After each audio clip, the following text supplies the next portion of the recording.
Assalamualaikum warahmatullahi wabarakatuh. Bismillahirrahmanirrahim. Alhamdulillahirrabbilalamin. Allahumma sholli ala Muhammad wa ala sayyidina Muhammad. Tentunya kalian sudah berdoa sebelum mengikuti ini, ya. Baik, untuk ini kita pelajari tematik tema 1 subtema 1. Pembelajaran pertama, ada apakah gerangan? Nah, tumbuhan sahabatku. Nah, di sekitar kita banyak tumbuhan. Mungkin di depan rumah, samping rumah, belakang rumah kalian, atau mungkin di sekitar tempat tinggal lah. Pernahkah kalian berkebun? Jika kalian pernah berkebun atau mungkin menanam tanaman apa, sangat bermanfaat bagi kita semua. Misalnya mangga, kita bisa ambil buahnya. Ke pembelajaran 1, ya. Ayo mengamati. Perhatikan gambar berikut. Nah, ini gambarnya ada tulisan di sini daur hidup padi, di sini daur hidup mangga. Coba kalian amati. Pertama, ini ada biji. Kok ada tanda panahnya ya? Setelah biji ini. Padi berbunga. Kemudian ada padinya. Nah, ini tanaman padinya. Nah, sebagian kan ada yang kita seleb ya, jadi gabah itu kan, seleb, kemudian jadi beras ditanam dari nasi. Nah, ini ajaibnya. Terus tumbuh semua, nanam lagi bijinya, kemudian tumbuh, sebagian dimakan, sebagian tanam lagi, dan seterusnya. Ini dinamakan daur hidup padi. Nah, yang satunya lagi ada setelah makan mangga, enak pas musim, bijinya diambil, ditanam, atau mungkin nggak sengaja ditanam. Nah, tumbuh, dibiarkan sampai menjulang tinggi, kemudian berbunga, berbuah. Buahnya dimakan lagi, bijinya ditanam lagi, dan seterusnya. Nah, semacam ini. Ini dinamakan daur hidup mangga. Jadi apa kira-kira daur itu? Nah, yaitu. Nah,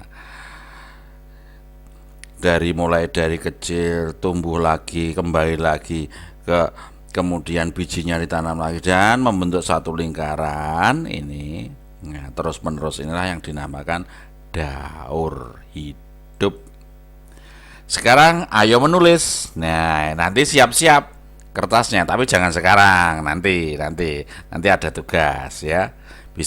Tugasnya bisa kirim tugas Google Kelas, bisa juga kalau terpaksa nggak bisa ya lewat WA nggak apa, tapi utamanya usahakan pakai Google Kelas dulu. Nanti persiapan untuk SMP.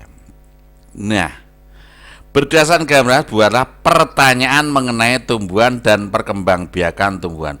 Tukarkan pertanyaan kalian dengan teman. Nah, piye carane? Ya, japrilah dengan temannya, jangan dengan pacarnya. Oke? Nah, satu saja pertanyaan kirim. Nah, jajal. Nanti kosek tapi. Oke, kita lanjut. Nah, ayo membaca. Perkembangbiakan tanaman jagung. Nah, jagung itu merupakan tanaman yang banyak ditanam di hampir seluruh wilayah Indonesia. Mulai dari Nangro, Aceh, Darussalam sampai terus berjajar pulau-pulau. Nah, kembali sampai Sumatera ke Lampung, Nusa Tenggara dan sebagainya. Itu banyak ditanam.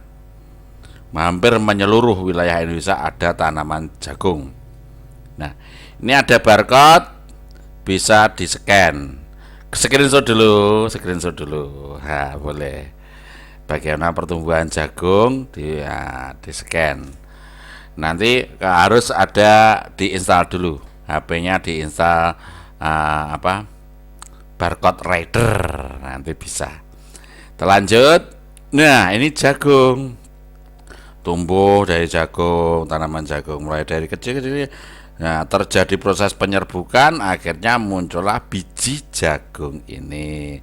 Ini sudah berbuah. Kita lanjut lagi. Masih ayo menulis. Tulislah ide pokok dan informasi penting dari teks berjudul perkembangbiakan tanaman jagung dengan mengisi diagram berikut. Nah, ini diagramnya. Diagramnya ini. Screenshot dulu, screenshot. Ting dong. Nah, kalau sudah nanti misalnya cerita sebisa-bisanya. Jajal itu salah enggak apa-apa.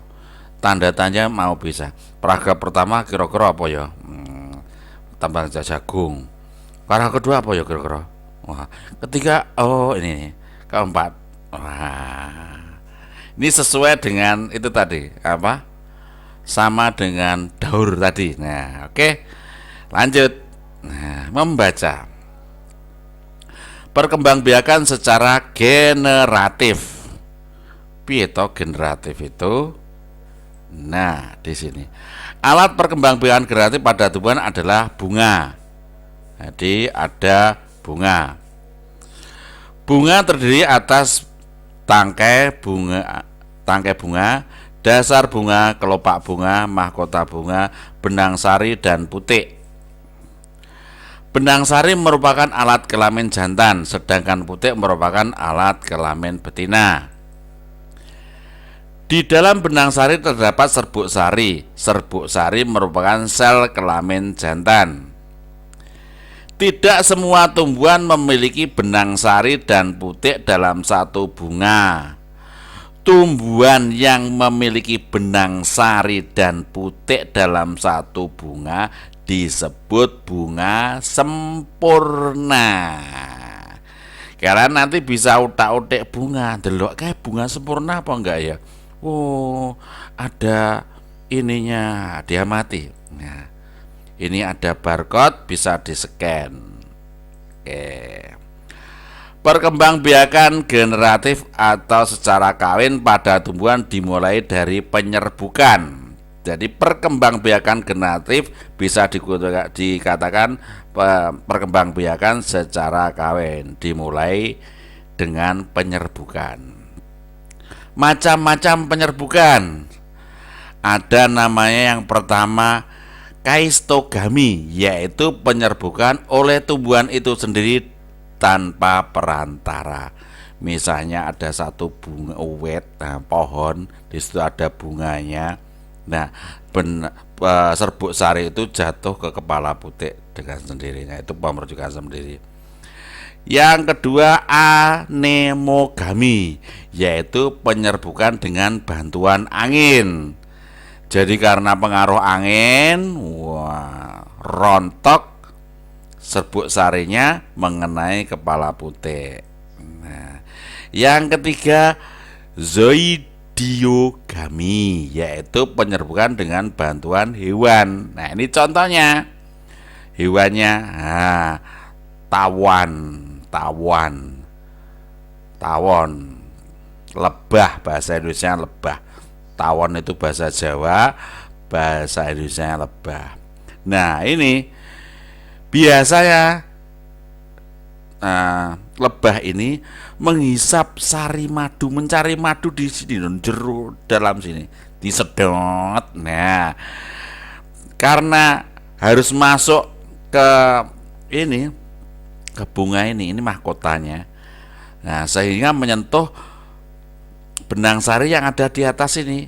Serbuk sari jatuh mengenai putik sehingga terjadi penyerbukan. Lanjut, hidrogami. Hidro itu artinya air. Nah, berarti penyerbukan dengan bantuan air. Ini bisa ditekan kayesto. tanpa perantara. Anemoga gar. Ini angin. Anemo ini udah angin. Zioidio. Nah, ini enek diune hewan. Kita lanjut.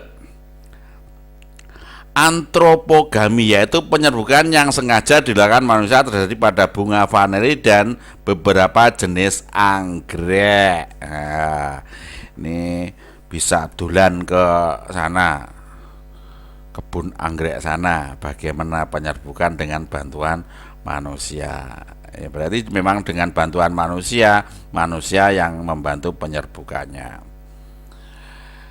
Nah, fungsi dari tiap bagian bunga. Nah, disinilah gambar bunga. Nah, ini namanya mahkota bunga. Boleh nanti bedel bunga ya. Tahu jumbuk rontoki kabeh. Nah, mahkotanya yang berwarna ini untuk menarik apa? Menarik lebah. Biar datang. Warnanya indah. Wah, suka menarik hati. Nah, di sini ada kepala putih di sini. Ini ada benang sari, ini yang benang sari. Ya. Kepala sari ini benang sari. Tangkai putih, tangkai ya tangkainya. Kelopak nggih nyonggo. Bakal biji di sini ada bakal. Dasar bunga ini tangkai bunga. Boleh di screenshot, boleh. Golek nanti bisa. Oke. Ya, ini nggak perlu di depan kelas, untuk di depan kelas ya. Boleh nanti ada tugas tersendiri menjelaskan, menerangkan tentang bagian-bagian bunga. Ada tugas. Ini masih materi ya. Nah, nanti berdasarkan asal serbuk sari penyerbukan dibedakan menjadi 4 jenis. Yang pertama, penyerbukan sendiri. Artinya serbuk sari dari kepala putih berasal dari satu bunga atau bunga yang sama. Nah, kembangnya sitok, putihnya di situ, serbuk sarinya juga di situ. Maksudnya benang sarinya di situ, putihnya juga di situ. Penyerbukan silang. Nah, silang artinya serbuk sari berasal dari tumbuhan lain yang sejenis, wite beda. Mergo digawa tawon utawa kibur kanginan ceblok mrene. Nah, itu. Lanjut.